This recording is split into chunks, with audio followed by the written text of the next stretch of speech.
Eh bien salut à toutes et à tous, c'est Sparrow et aujourd'hui on se retrouve pour un nouveau tutoriel et aujourd'hui c'est un nouveau tutoriel découverte.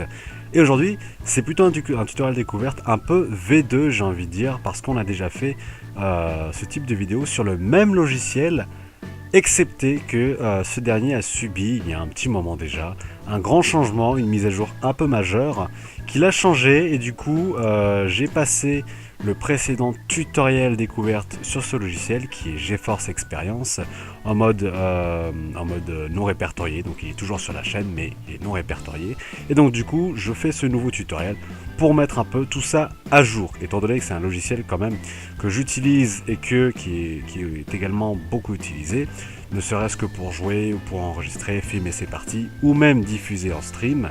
Et bien voilà. Donc, comme je vous l'ai dit, on est aujourd'hui sur GeForce Experience, sur une toute nouvelle version. La version qui était pendant un petit moment en bêta, elle est enfin sortie il y a déjà un bon moment. Donc voilà.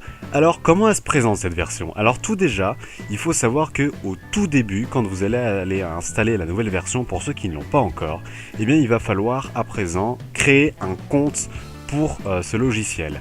Alors ça vous le demandera, moi je n'ai plus la fenêtre pour faire ça mais je peux aussi me déconnecter, il n'y a pas de problème, voilà. Ça vous fait, connectez-vous à votre compte, donc vous pouvez vous connecter soit avec Google, soit avec Facebook, soit avec Nvidia. Alors, je vais me connecter à mon compte à nouveau et on se retrouve sur le logiciel. Donc nous revoilà sur le logiciel.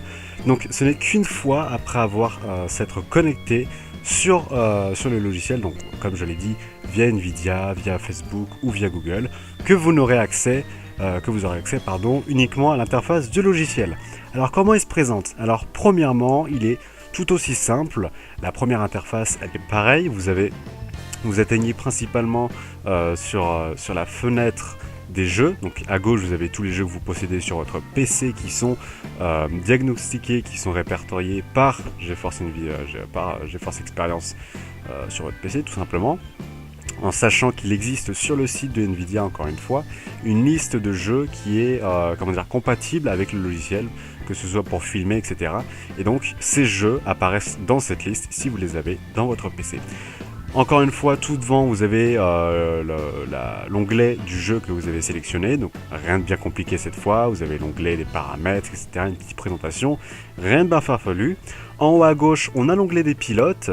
Alors, encore une fois, rien de bien compliqué. Quelques ajouts à ajouter en ce qui concerne des liens extérieurs qui vous ramèneront sur des liens, sur des pages web. En bas à droite, vous avez un petit bouton envoyer un commentaire parce que ça concerne encore une fois la phase bêta du logiciel. Parce qu'il faut savoir que bon voilà, il y a eu beaucoup de problèmes, il y a eu beaucoup de phases bêta aussi. Enfin, il y a une longue phase bêta. Du coup, je suppose que c'est encore très suivi par Nvidia et c'est bien sympathique. Ensuite, vous avez deux options. Alors, vous avez deux boutons en haut à droite. Vous avez partager vos plus grands moments de jeu et paramètres. Alors, c'est très simple. Le premier, ça concerne l'enregistrement. Alors, comme je suis en train d'enregistrer avec GeForce Experience actuellement, vous voyez que le bouton enregistrement, ici, il est vert. Alors, en premier, vous avez le replay instantané. Alors, ça, c'est en jeu. Si je ne dis pas de bêtises, c'est quand vous êtes en jeu et que vous ne filmez pas et que vous activez quand même le replay. Eh bien, si vous avez loupé un moment important mais que vous n'avez quand même pas enregistré, eh bien le replay est là pour vous sauver de cette bêtise, tout simplement. Ensuite, vous avez l'onglet enregistrement, alors rien de bien compliqué. Si vous voyez que j'enregistre, donc normalement il y a marqué démarrer ici. Uploader, ça c'est parce que je suis en train d'enregistrer, donc ça m'invite à uploader soit sur Twitch, soit sur YouTube. Je suis pas sûr pour Dailymotion, enfin bon, il y a plusieurs plateformes ici personnalisées, mais je ne peux pas cliquer dessus parce que vous venez de le voir, je suis en train d'enregistrer. Et ici la diffusion, ça concerne bien entendu le stream, je crois que c'est sur Twitch et sur d'autres plateformes aussi, il y a possibilité. Donc voilà, la galerie ici, c'est en ce qui concerne toutes les vidéos que vous avez qui sont sur votre PC enregistrées avec GeForce Experience. En bas à droite, vous avez trois petits boutons bien simples. Ici, le bouton pour activer le micro.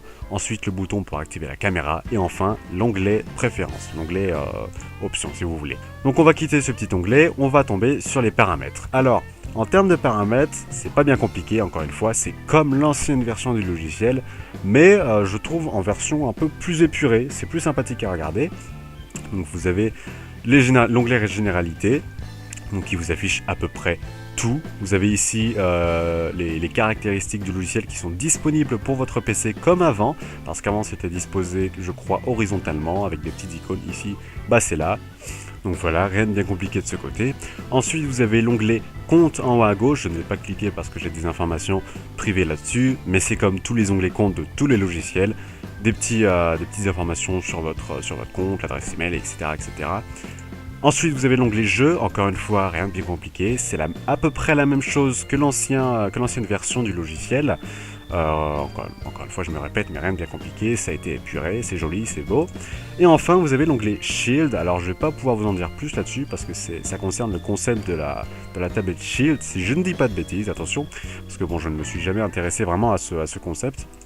Mais l'onglet a été mis en avant, contrairement à l'ancienne version du logiciel où il a été plutôt inséré au fur et à mesure, parce que voilà. Et enfin, on a le petit onglet pour le compte, pour se déconnecter, etc. Donc voilà, j'espère que ce petit tutoriel découverte vous a plu. Si vous voulez mon avis, le plus gros point noir, je pense, de cette version est la connexion obligatoire à Nvidia via Facebook ou Google, peu importe, pour utiliser le logiciel. J'ai été un peu sceptique au début, mais bon, comme je filme avec, j'ai pas eu trop de choix. Et du coup, je l'ai quand même fait. Donc voilà. J'espère quand même que ce logiciel vous aura plu, que cette vidéo, vous aura plu, excusez-moi. Si vous avez une quelconque question, posez-la en commentaire, j'y répondrai le plus vite possible. Si ça vous a plu, laissez un petit pouce bleu si vous le voulez. Portez-vous bien et à la prochaine.